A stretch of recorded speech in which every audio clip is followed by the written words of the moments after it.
노화를 가속하는 환경을 만드는 물질이라고 합니다. 일단 혈당이 올라가게 되고 그러면 인슐린이 확 나오게 되고요. 인슐린 저항성으로 연결되기가 쉽습니다. 만성염증이 증가되고 암이라든지 알츠하이머의 위험이 증가되고 그래서 당화와 노화의 핵심이 제일 중요한 우리 세포.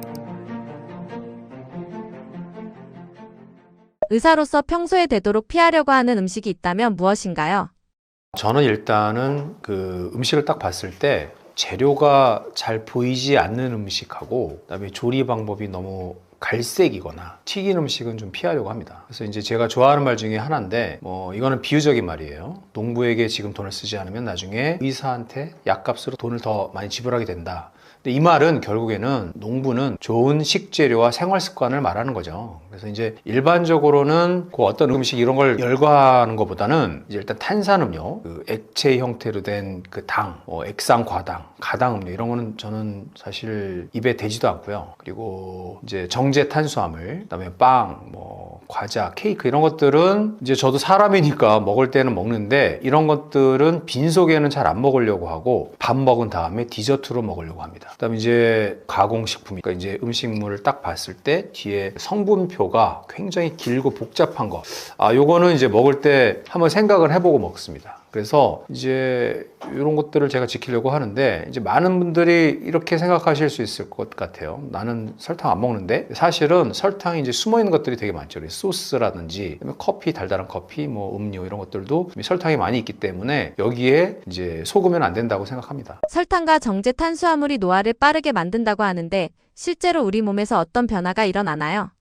설탕과 이 정제 탄수화물은 그냥 단순히 살이 찌는 것 이상의 변화가 일어나는 것이죠. 사실은 얘네들은 노화를 가속하는 환경을 만드는 물질이라고 합니다. 그 과정을 보면 이제 일단 혈당이 올라가게 되고 그러면 인슐린이 확 나오게 되고요. 결국에는 이것은 인슐린 저항성으로 연결되기가 쉽습니다. 왜냐하면 정제 탄수화물 같은 경우에는 소화흡수가 굉장히 빨라서 혈당이 급격하게 상승하게 되고 그럼 우리 몸에서는 이걸 낮추기 위해서 인슐린을 막 반복하게 되죠. 근데 이게 반복이 되면 세포가 인슐린이 둔감해지고 더 많은 인슐린이 필요해지고 결국에는 인슐린 저항성이 생기게 되는 겁니다. 그래서 인슐린 저항성이라는 것은 그냥 단순히 당뇨 하나의 병의 문제가 아니라 만성염증이 증가되고 그다음에 세포를 비정상적으로 자라게 하는 신호가 과잉으로 해석될 수 있고 암이라든지 알츠하이머의 위험이 증가되는 것과 연결이 될 수가 있습니다. 그리고 이제 두 번째로 보면 최종 당화 산물, 영어로는 AGE라고 하는데요. 이거는 비유를 하자면 우리 몸이 설탕에 절여지는 과정이라고 볼 수 있습니다. 그래서 혈당이 자주 높아지면 이 당이 단백질과 결합돼서 그 당화 반응이 일어나게 되고요. 이때 만들어지는 것이 최종 당화산물, 영어로는 AGE라고 하는데 이제 이 AGE가 이제 우리 몸속에 끈적끈적하게 달라붙게 되면 우리 피부에 있어서는 콜라겐이 손상돼서 피부 탄력이 감소하게 되고요. 혈관이 딱딱해져요. 그리고 여러 가지 이제 신장 기능 같이 예민한 이 장기는 이제 기능이 떨어지게 되죠. 그래서 우리 몸 속의 단백질을 딱딱해지는 현상입니다. 이것은 겉으로 보는 노화뿐만 아니라 혈관의 노화도 동시에 촉진하게 되는 거예요. 이게 사실 이거를 우리가 음식을 만들 때 마이야르 반응이라고 얘기하죠. 마이야르 반응은 이제 우리가 고기를 몇 분 내에 굽죠. 그래서 노릇노릇한 고기, 맛있는 고기가 되는데 이것이 우리 몸 속에서는 평생 동안 37도의 온도에서 우리 몸 속에서 갈변한 현상이 일어나게 됩니다. 그래서 실제로 논문에도 나와 있지만 우리 갈비뼈의 색깔을 보면 어린내 갈비뼈는 굉장히 하얀색인데 나이가 들면 들수록 누리끼리해집니다. 이것이 당화와 노화의 핵심 이미지라고 볼 수가 있겠습니다. 그럼 이제 세 번째로는 미토콘드리아, 제일 중요한 우리 세포 내 소기관인 미토콘드리아가 과부하가 걸리게 되면 얘가 자꾸 활성산소를 만들 수밖에 없어요. 얘네들이 그 처리를 할 수가 없으니까. 혈당이 자주 높으면 미토콘드리아는 과도하게 에너지를 막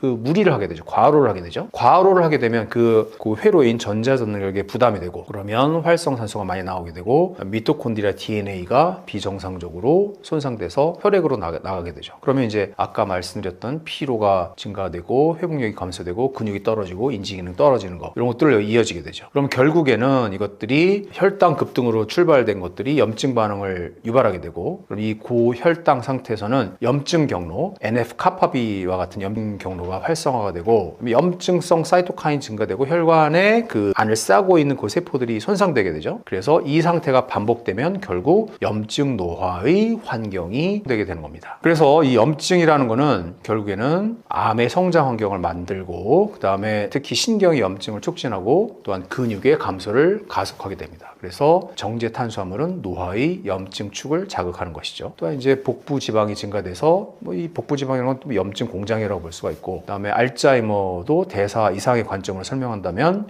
만성 인슐린 저항성이 뇌의 당뇨병인 알츠하이머로 이어질 가능성이 있습니다. 그래서 이런 것들을 다 요약하자면 혈당 급등으로 인한 인슐린 저항성, 당화 반응, 미토콘드리아 손상, 내장 지방 증가, 이 모든 과정이 노화의 핵심 축과 정확히 연결되는 거죠. 그래서 설탕이나 이런 것들은 단순히 체중을 늘리는 것이 아니라 노화의 그 생물학적인 진행 속도를 더 빨리 만들게 하는 환경 요인이 되는 겁니다. 즉 노화의 속도는 우리가 매일매일 만드는 대사의 환경에 영향을 받게 되는 것입니다. 저는 당을 줄기세포의 적이라고 얘기할 수 있을 것 같아요. 이거는 당이 직접 줄기세포를 뭐 때로 눕힌다기보다는 줄기세포의 환경을 망가뜨리는 방식으로요. 이제 뭐 재밌는 데이터 해석은 조심해야 되는데, 하나는 당이 추가 당이 섭취할수록 우리의 유전학적인 나이 말고 후성 유전학적 나이, 환경으로 인해서 변화되는 나이가 점점 더 증가된다. 이런 연구 보고서에 대한 얘기가 제 책에 있습니다. 당을 많이 섭취하면 간과 뇌에는 어떤 영향을 주나요?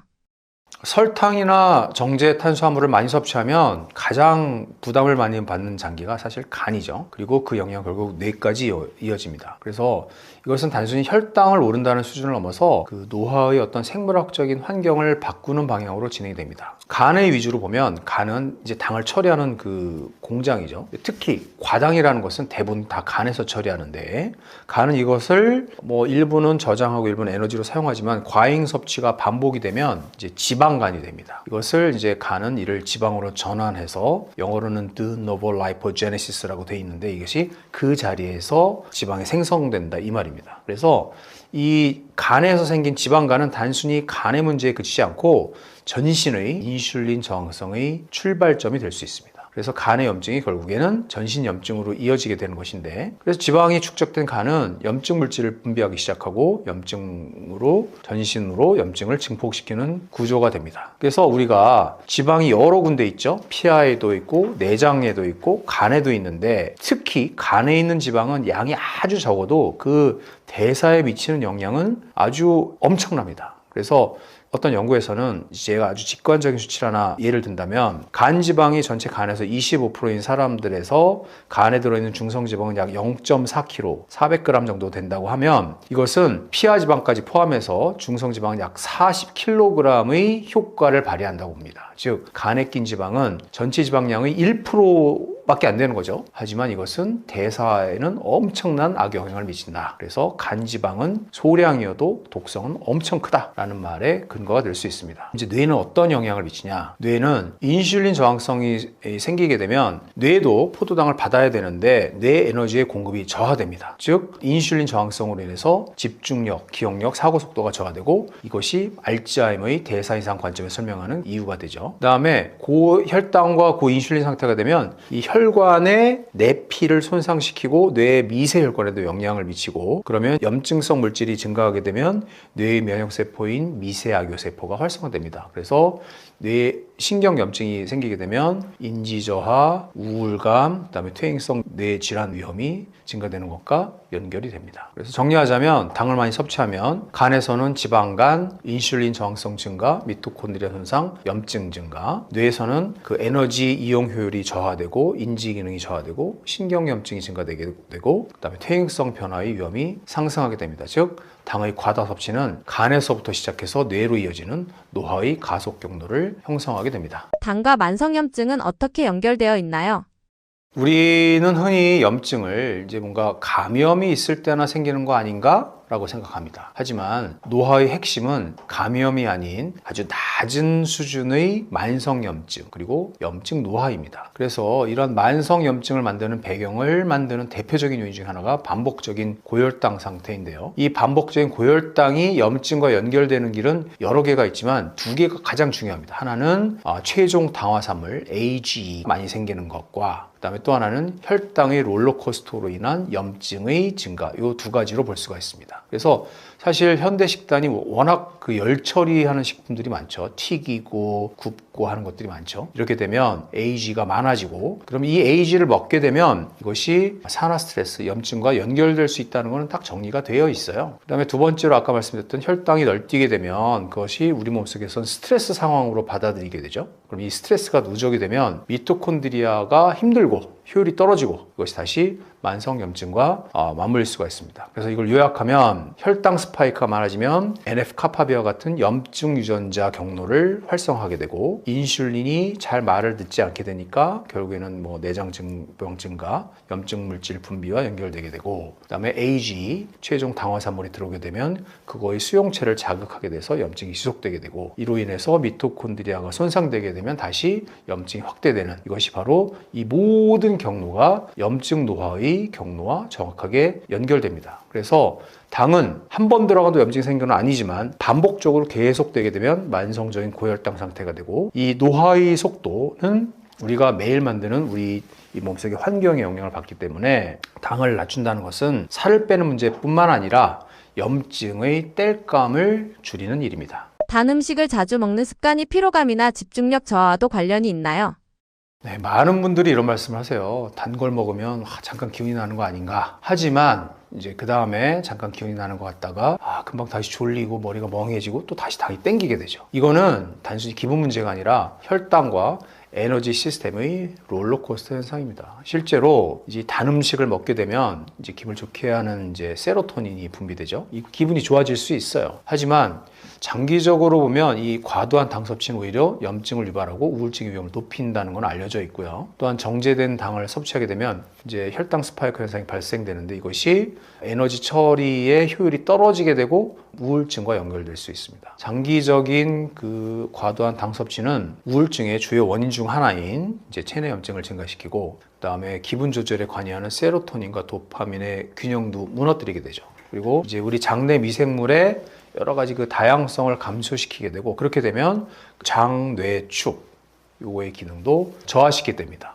일단 도파민에 대해서 말씀을 드렸는데, 도파민이 이제 보상 시스템이 있는데 이게 변화됩니다. 그래서 단 음식을 먹게 되면 이제 일시적으로 도파민과 세로토닌이 나와서 기분 상승이 유도되죠. 하지만 이게 반복되게 되면 이 도파민 보상 시스템이 둔감해져요. 그래서 더 많은 자극이 필요하게 됩니다. 그러면 그 결과로 뭔가 이렇게 동기가 저하되고 무기력해지고 쉽게 지루함을 느끼는 현상이 나타날 수 있습니다. 이거는 집중력 저하도 연결될 수가 있습니다. 그래서 이러한 단 음식을 자주 먹게 되면 그 혈당 스파이크, 혈당의 롤러코스터로 급격한 에너지 변동, 인슐린 저항성, 미토콘드리아 손상, 염증 증가, 보상 시스템의 둔감화, 이런 것들로 인해서 피로감과 집중력의 저하로 이어질 수가 있습니다. 그래서 단 음식은 즉각적인 에너지를 주는 것처럼 느껴질 수 있으나 실제로는 우리의 에너지의 안정성을 무너뜨리는 요인이 될 수 있습니다. 그래서 이러한 그 대사의 불안정성은 장기적으로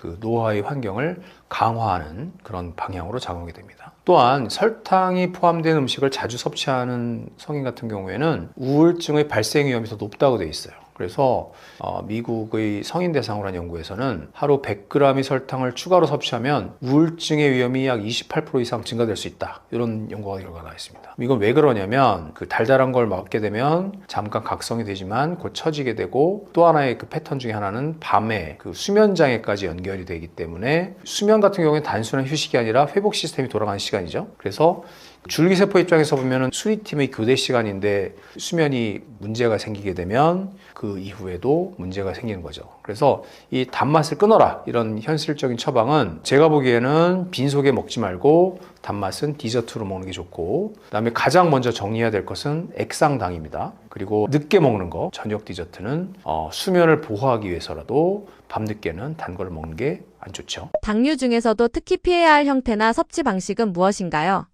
결론부터 말하면 가장 주의할 것은 빠르게 흡수돼서 혈당을 급격하게 올리는 형태가 가장 좋지 않습니다. 그래서 반복적인 혈당 스파이크가 바로 노화를 가속하는 핵심 페달이기 때문에 그렇고요. 그래서 이제 세 가지를 보면 마시는 당, 빈속에 먹는 단맛, 야식, 디저트라고 볼 수 있습니다. 그래서 WHO에서는 자유당을 이제 총 에너지 10% 미만, 가능하면 5% 미만으로 줄이기를 권하고 있고요. 미국 심장협회에서도 여성의 경우에 25g, 남성의 경우에 36g의 추가당 제한을 제시하고 있고, 한국에서도 KDRI에서 총량 전체 영양분의 10%에서 20%, 특히 첨가당은 10% 이하 제한을 강조합니다. 근데 이제 여기서 우리가 이렇게 되면은 너무 현실적이지 않을 그런 대안을 얘기하는 거 아니냐, 너무 교과서적인 얘기가 아닌 거 아니냐, 이렇게 생각할 수가 있습니다. 특히 당뇨에 걸리신 분들 같은 경우에는 이제 식이요법에 대해서 이제 이런 얘기를 하게 되면 머릿속에서 이제 내가 과일도 끊어야 되나, 밥도 못 먹나, 평생 샐러드만 먹어야 되나, 이런 그 막막한 느낌이 들 수가 있어요. 근데 현실적으로 우리가 성공하는, 당뇨가 걸리지 않았지만 이 당뇨 식이요법을 참조해서 어느 때 잠시 그냥 버티는 식단이 아니라 혈당을 관리할 수 있는 그런 식단에 대한 뭔가 실용적인 얘기를 말씀드리면, 이제 식이요법의 목표는 딱 두 가지예요. 첫 번째,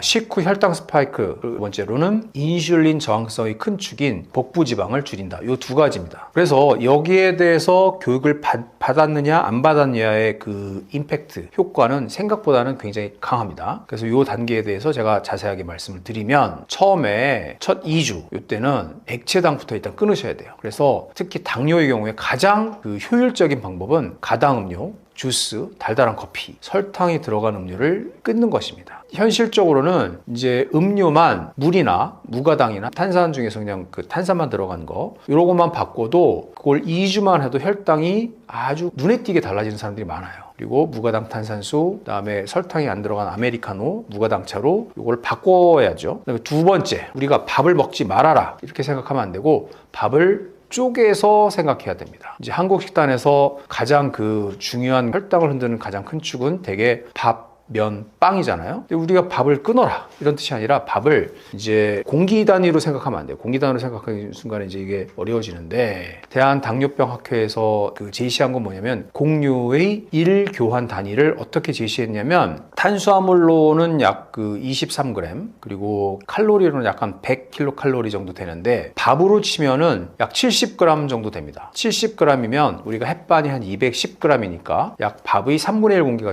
되는 거고, 국수로 치면은 90g, 식빵 같은 경우에는 35g이죠. 그러니까 밥 한 공기가 바로 세 교환 단위가 되는 거예요. 이렇게 생각하면 쉽습니다. 그래서 처음부터 어떻게 해야 되냐면, 점심이나 저녁을 약 3분의 1 교환 단위에서 3분의 2 그 교환 단위에서 시작을 하게 되고요. 그 다음에 대신 나머지 뭘로 채우냐, 이건 단백질이나 채소를 늘려서 포만감을 유지한다. 그리고 이것이 잘 되는지 안 되는지는 식후 한두 시간 내에 혈당을 보고서 내 몸에 맞는 탄수화물의 상한선을 찾는 것이 제일 좋습니다. 참고로 그 한국의 어떤 그 연구에서는 밥그릇 자체를 작게 설계해서 그런 여러 가지 그 식단, 이런 고탄수화물 식단 환경에서 그 대사와 체중의 지표를 본 접근이 보고된 바가 있는데, 매우 효과적이라는 그런 보고가 있습니다. 그래서 핵심은 막 의지를 굳게 먹는 것보다는 그릇을 어떻게 설계하느냐, 이것이 중요합니다. 그다음에 세 번째 단계로는 접시법. 이 가장 초진 당뇨에 있어서는 제일 쉬운데, 이거는 미국 당뇨학회에서 나온 방법입니다. 이것은 9인치 접시를 기준으로 했을 때 제 손이 약 9인치 정도 되더라고요. 요만한 접시라고 생각을 하면, 요만한 접시에서 요 반은 전분이 안 들어간 채소, 그다음에 요거의 4분의 1은 단백질, 주로 살코기, 생선, 두부, 계란 등이죠. 그다음에 나머지 4분의 1은 탄수화물 중에서 질이 좋은 탄수화물, 즉 잡곡, 콩, 그다음에 과일도 좋은 거고, 유제품, 전분 채소, 이런 것들로 해서 질 좋은 탄수화물 4분의 1, 단백질 4분의 1, 그리고 나머지 반은 전분이 들어가지 않은 채소, 이렇게 하는 것이죠. 그래서 이렇게 한 다음에 식전과 식후의 식후 한두 시간 내에 혈당을 체크해서 음식의 반응을 확인하라고 합니다. 이렇게 하게 되면 이제 현실적으로 그 조절할 수가 있겠죠. 네, 그 다음 단계 4단계로는 탄수화물의 양도 중요하지만 탄수화물의 질도 매우 중요합니다. 그래서 탄수화물을 먹더라도 일단은 섬유소가 많은 걸 먹어야 돼요. 그래서 통곡물, 콩, 그다음에 채소, 생과일, 유제품 형태로 섭취하라고 권고합니다. 그래서 현실적으로 질을 바꿔라. 그럼 어떻게 하라는 얘기냐면, 흰쌀밥 대신에 잡곡밥, 그다음에 과자, 빵, 면 대신에 견과류나 플레인 요구르트나 베리가 들어간 거, 딸기라든지 베리 같은 조합, 이런 것도 혈당을 많이 안 올리거든요. 생과일, 통과일을 먹고, 그다음에 디저트는 공복에 먹지 말고 항상 밥 먹은 다음에 식사 후에 먹어라. 이렇게 하는 것이 제일 중요합니다. 그래서 그럼 내가 이걸 하고 있는데 잘하고 있냐? 이걸 확인할 수 있는 체크는 4가지로 할 수가 있어요. 첫 번째, 식후 한두 시간의 혈당. 두 번째, 이제 허리둘레의 변화. 그 다음에 당화혈색소를 피검사를 통해서 하는 거죠. 이 당화혈색소는 지난 3개월 동안의 혈당을 반영하는 거고요. 그 다음에 이제 여기다 붙여서 하는 연속 혈당 측정계, 이런 것들을 해보면 내가 잘하고 있는지 안 하고 있는지 알 수 있어요. 목표 수치는 물론 그 환경이라든지 질병 상태에 따라 다른데, 한국의 그 당뇨협회에서는 일반적으로 당화혈색소의 목표를, 현실적인 목표를 6.5로 제시하고 있습니다. 그래서 요약을 하면 액체당은 일단은 빼고, 그 다음에 밥빵면을 먹을 때는 한 공기로 생각하지 말고 3분의 1 교환 단위로 설계해라. 그 다음에 요 접시법으로는 채소 반, 단백질 4분의 1, 그 다음에 좋은 탄수화물 4분의 1로 하게 되면 뭔가 약간 현실적으로 받아들이면서 할 수가 있게 됩니다. 노화를 늦추는 데 있어 시술보다 먼저 관리해야 할 핵심은 무엇인가요? 저는 여기에 대해서는 시술도 중요하지만 뭔가 당, 염증, 혈액 요 3가지를 바꾸는 게 가장 중요하다고 생각합니다. 그리고 이제 줄기세포의 관점에서 보면 우리가 그 새로 단장을 하는, 아니면 뭔가 첨단의 치료를 받는다는 걸 한다면 이 기본이 되지 않으면 효과적인 치료가 될 수가 없습니다. 그래서 아까도 말씀드렸다시피 노화의 2023년에 발표된 노화의 12가지 특징의 프레임 중에서 만성염증, 그리고 세포 간의 신호 변화, 그리고 줄기세포 고갈이 매우 중요하다고 했죠. 그래서 먼저 중요한 목표를 설정한다면 일단은 혈당 조절, 혈당의 파동을 줄여서 염증의 불씨를 낮추고, 그 다음에 내 몸속의 혈액의 대사나 염증 지표를 정기적으로 추적 관찰해야 하기, 이렇게 볼 수가 있습니다. 그래서 제 책에 보면 건강의 집의 설계에 대한 얘기가 있어요. 그러면 우리가 2층 집을 짓는다 한다면 1층에 기초가 잘 되어 있어야 2층의 의미가 있다, 이겁니다. 그래서 1층은 뭐가 있냐? 일단 만성염증 조절, 그 다음에 호르몬 균형, 혈당, 그 다음에 콜레스테롤, 신장 기능, 수면의 질 개선, 이런 것들이 1층이고요. 이게 제대로 받쳐져 있어야 뭔가 줄기세포 치료를 하건, 혈장 교환술을 하건, 고압산소 치료를 하건, 미토콘드리아의 기능을 강화하던 여러 가지 뭔가 약물을 먹던 이런 것들이 의미가 있다. 그래서 최신 치료를 받더라도 1층이 중요하다. 이것이 제가 드리고 싶은 말씀입니다. 혈액 상태가 달라지면 노화의 속도도 달라질 수 있나요? 혈액이 노화에 미치는 영향을 아주 극단적으로 보여주는 재밌는 실험이 있었습니다. 영어로는 헤테로크로닉 파라바이오시스라고 되어 있는데, 이제 요거는 연령이 다른 두 개체를, 생체를 접합했다, 이 뜻이거든요. 이종 연령 생체 접합이라는 건데, 쉽게 말하면 젊은지와 늙은지의 혈관을 연결해야 하는 거예요. 이 결과가 조금 잔인한 실험인데 결과는 매우 충격적이면서도 많은 교훈을 줬습니다. 그러면 늙은지의 경우에는 젊은지의 혈액을 받으면 간세포, 조혈모세포, 지방줄기세포가 활력을 되찾았고, 근데 대신에 젊은지는 여러 가지 노화 과정에서 나타나는 증상들을 보였습니다. 즉 젊음의 신호가 혈액의 그 뭔가를 타고 흐른다는 거죠. 그다음에 이제 유전자 수준에서 변화가 관찰됐는데 가장 두드러진 변화가 이 미토콘드리아의 그 전자 전달계, 에너지를 만드는 그 전자 전달계의 발현과 관련된 유전자가 변했습니다. 이것이 뭘 뜻하냐? 그러면 미토콘드리아와 노화가 우리보다 훨씬 더 깊은 연관이 되어 있을 수 있다, 이런 뜻이죠. 그러면 반대로 늙은 혈액은 젊은 쥐를 어떻게 늙게 만들었느냐? 그 주범은 바로 노화세포입니다. 노화세포. 영어로는 세레튼 셀이라고 하는데, 이것은 죽지도 않고 좀비처럼 끝까지 살아남아요. 하지만 전염성이 있는 물질을 계속해서 뿜어냅니다. 그래서 이거를 노화연관 분비인자라고 하는데, 이걸 계속해서 뿜어내면 주변에 많은 악영향을 미치게 됩니다. 그래서 혈액이 점점 그 늙은 노화의 바다가 되는 거죠. 근데 여기서 젊은 피를 맞는다고 젊어지냐? 실제로 이것을 사업화하려고 했던 시도도 있었지만, 그것은 쥐에는 효과가 있었지만 사람한테 효과가 없어요. 그러면 중요한 건 뭐냐? 젊은 피 자체가 아니고 이 노화된 혈액을 희석하거나 아니면 그 안에 있는 노화의 특정인자를 제거하는 것이 훨씬 더 효과적이라는 그런 결과들이 속속들이 나오고 있습니다. 그래서 노화가 단순히 젊은 인자가 부족해서가 아니라 시간이 지나면서 노화를 촉진하는 여러 가지 물질이 점점점 쌓이기 때문에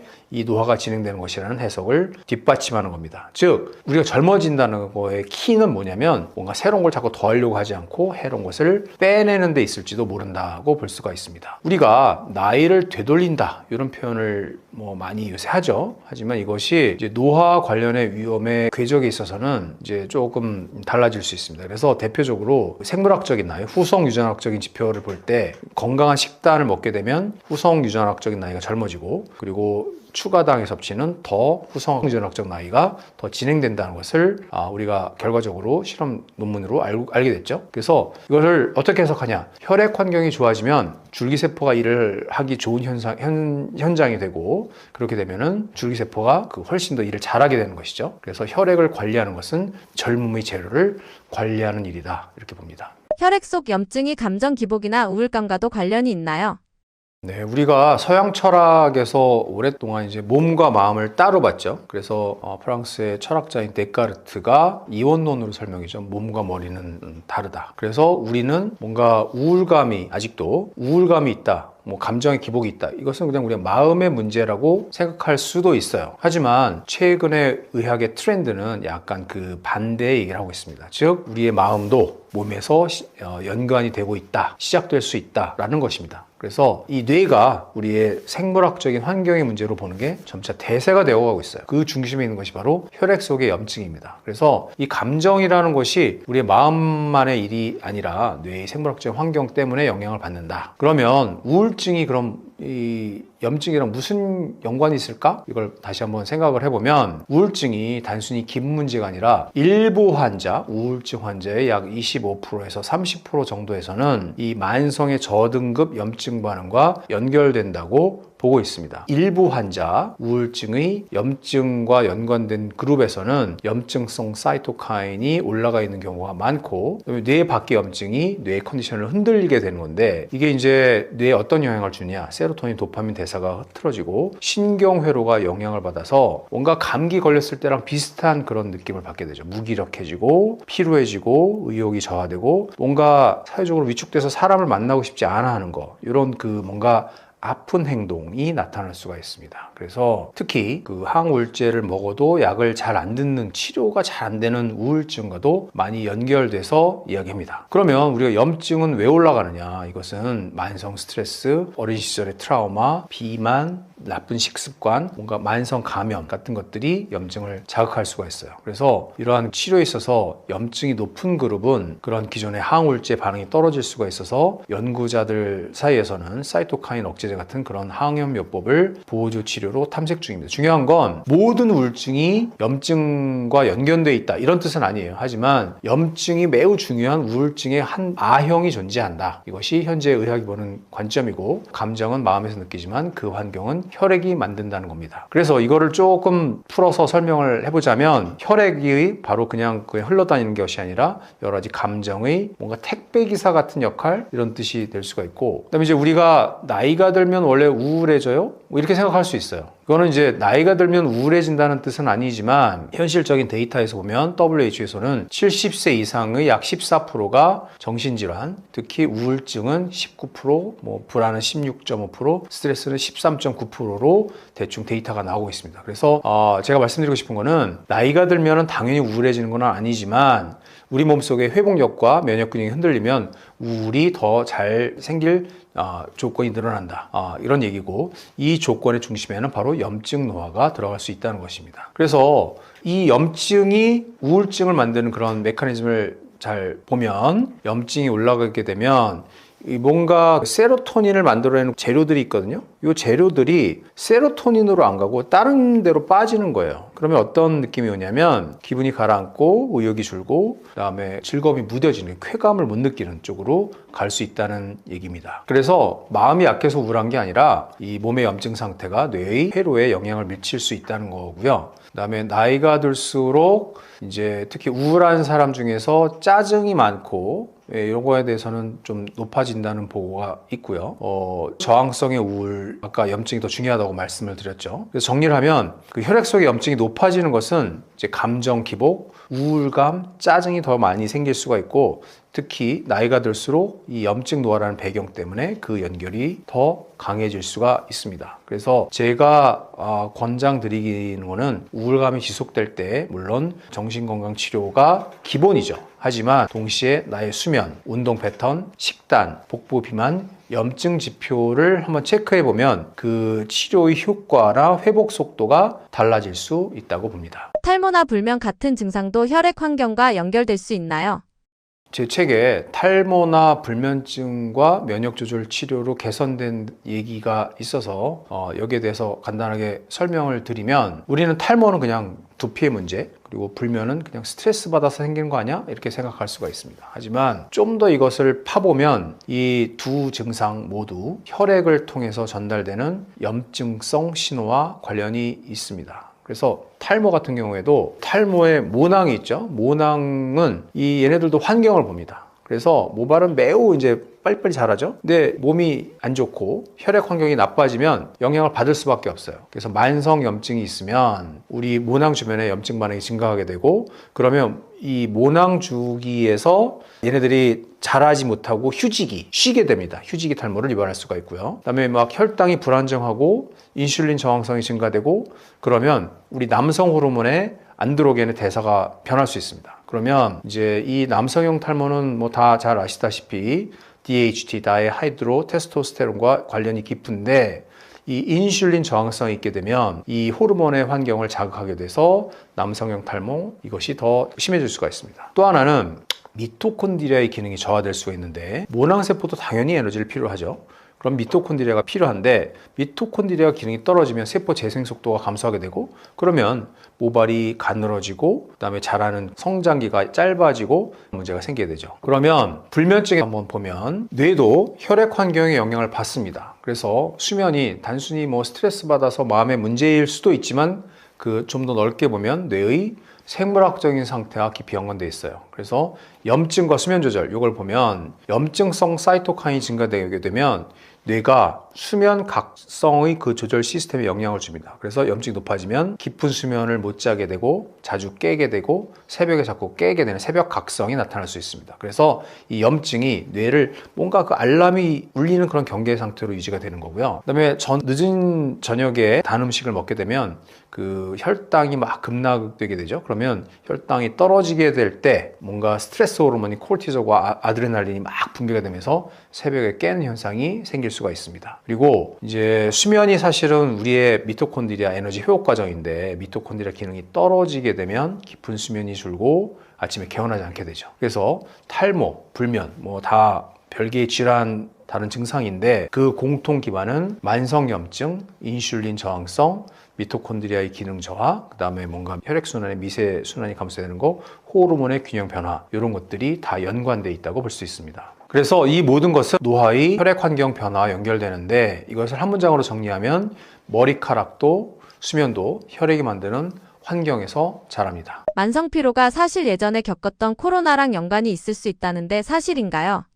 제가 먼저 용어를 정리를 해드리면 만성 피로 증후군이라는 거는 그냥 우리가 만성 피로랑은 다른 그 특별한 질환이고요. 롱 코비드라는 거는 이제 2020년에 유행했던 코로나 바이러스로 인해서 앓은 다음에 대개 이제 앓은 다음에 3개월 내에 시작이 돼서 최소 한 2개월 이상은 지속되는 것을 말합니다. WHO에서는 전 세계 추정치로 전체의 코로나 감염자 중에서 약 6%가 그 롱코비드를 겪는다는 그런 추정이 존재합니다. 즉, 롱코비드는 코로나 감염이 끝났는데 그 급성 감염이 끝났음에도 수주에서 수개월 동안 이런 증상, 피로감, 뭐 인지기능 저하, 뭐 근육통 이런 것들이 증상 지속되는 상태를 말합니다. 그래서 이 롱코비드라는 것은 바이러스가 아직 남아있어서 그건 아니죠. 하지만 많이 보고되는 증상이 이제 만성피로, 집중력, 기능력 저하, 뭐 브레인 포그라고 해서 뇌에 안개 낀 느낌, 그리고 운동하게 되면 막 이제 뭔가 회복이 안 되는 운동 불내성 이런 것들이 있습니다.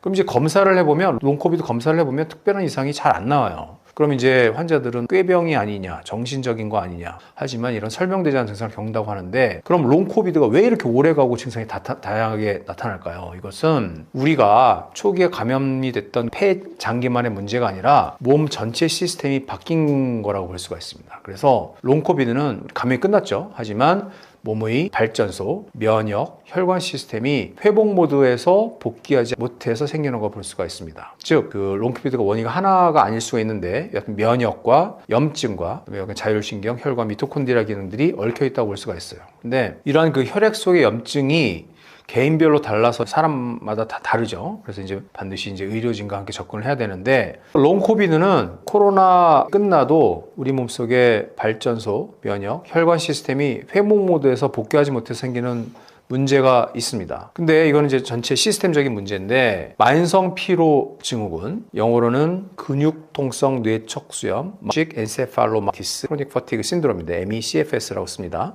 요거는 롱 코비드하고 임상적으로 아주 유사한 증상을 보입니다. 그래서 이 요즘 주목되는 그 가설 중에 하나가 바로 이 롱 코비드나 만성 피로 증후군 역시 다 모두 미토콘드리아의 기능 저하 연결이 되고 있습니다. 그래서 미토콘드리아라는 것은 세포 속의 발전소, 충전소인데, 이 발전소가 제대로 일을 하지 못하게 되면 에너지가 부족하게 되고, 그러면 조금만 뭔가 일을 해도 너무 피로하고 산화 스트레스가 증가하게 되고, 면역 조절이 잘 안 돼서 염증이 쉽게 안 꺼지고 대사가 교란되고, 그다음에 혈관의 그 내피의 기능이 저하돼서 뭔가 혈액순환도 잘 안 되고, 이렇게 볼 수가 있습니다.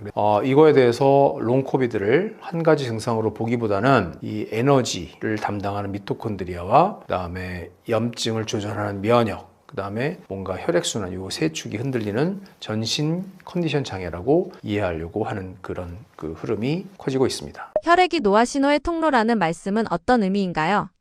혈액이 노화 신호의 통로다. 이 말은 노화를 시간의 문제가 아니라 신호의 문제로 봐야 되기 때문에 그렇습니다. 그래서 노화는 우리는 그냥 조직에서 어느 조직에서 갑자기 생기는 거 아니야? 이렇게 생각할 수 있는데, 그래서 우리는 이렇게 생각하죠. 그냥 피부가 늙는다, 근육이 줄어든다, 뇌 기능이 떨어진다. 하지만 이 실제로는 이 각각의 장기가 다 따로따로 늙는 것이 아니라 전신 환경이 변하면서 동시에 영향을 받는 거죠. 그래서 혈액은 그냥 단순한 그냥 산소의 운반체가 아니라 혈액은 정보를 운반하죠. 이 혈액 속에서는 여러 가지 사이토카인 중에서 염증성 사이토카인, 호르몬, 면역세포, 그다음에 여러 가지 우리 몸속의 대사의 부산물, 그다음에 산화의 스트레스 신호, 그다음에 여러 가지 세포 노화 관련 분자, 이런 것들이 다 실려 다니는 거죠. 그래서 우리가 혈액은 우리 몸의 현재 상태를 담고 있는 신호 네트워크죠. 그러면 이제 이 노화의 신호가 혈액을 타고 퍼지면서 어떤 것들이 전달되느냐, 만성염증, 그다음에 노화세포, 좀비세포라고 말하는 그런 좀비세포가 뿜어내는, 노화세포가 뿜어내는 것들이 혈액을 통해서 번지고 다른 세포에도 영향을 미치게 됩니다. 그래서 이것을 흔히 노화의 전염성이라고 표현하죠. 그리고 대사신호, 혈당과 인슐린 저항성,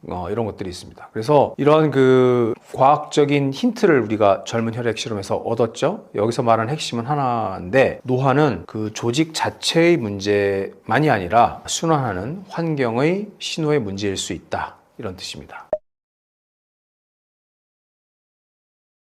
네, 저는 피부과 전문의이자 미생물학 박사인 박병순입니다. 저는 23년간 줄기세포를 기초연구부터 해서 임상연구를 해왔고요. 이 줄기세포 연구를 하면서 또 임상에서 제가 다루면서 점차 확신이 커진 게 있습니다. 그것은 줄기세포는 마법이 아니고 회복 시스템인데, 얘네들의 회복 시스템의 성패는 결국에는 우리 몸속의 환경, 염증, 대사, 혈액이 좌우한다는 겁니다. 그래서 이러한 노화의 특징 중에서 줄기세포의 고갈과 이 만성염증이 핵심 축으로 포함된다는 것이고요. 저는 줄기세포 치료를 하면서 느꼈던 것을 기본으로 하면서 우리가 뭔가 비싼 걸 하자는 게 아니라 우리의 노화의 방향을 바꿔서 건강하게 오래 살자는 것이 제 확신입니다. 제가 줄기세포 치료를 하면서 또한 면역조절 치료, 이뮤조밀이라는 치료를 하면서 가장 많이 부딪힌 질문은 왜 어떤 분들은 효과가 확 좋고 어떤 분들은 변화가 적을까? 요 문제였거든요. 근데 그 결론은 생각보다는 매우 단순했어요. 그것은 뭐냐면 줄기세포나 면역이를 잘하려면 우리 집안에, 우리 몸속에